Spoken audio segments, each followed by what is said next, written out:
بسم اللہ الرحمن الرحیم۔ السلام علیکم ورحمۃ اللہ وبرکاتہ۔ قرآن پاک میں اللہ تعالیٰ کا فرمان ہے کہ جمعہ کے دن جب نماز کے لیے اذان دی جائے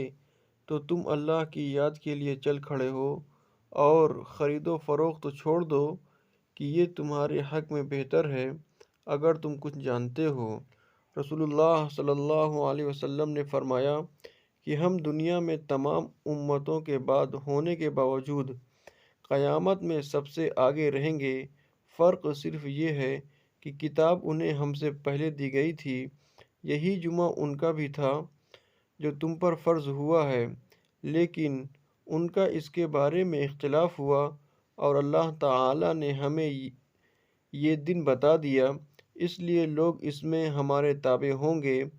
یہود دوسرے دن ہوں گے اور نصارہ تیسرے دن۔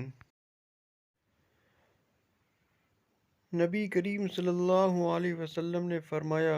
جو شخص جمعہ کے دن غسل کرے اور خوب اچھی طرح سے پاکی حاصل کرے اور تیل استعمال کرے یا گھر میں جو خوشبو میسر ہو استعمال کرے، پھر نماز جمعہ کے لیے نکلے اور مسجد میں پہنچ کر دو آدمیوں کے درمیان نہ گھسے، پھر جتنی ہو سکے نفل نماز پڑھے اور جب امام خطبہ شروع کرے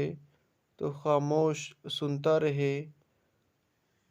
تو اس کے اس جمعہ سے لے کر دوسرے جمعہ تک سارے گناہ معاف کر دیے جاتے ہیں۔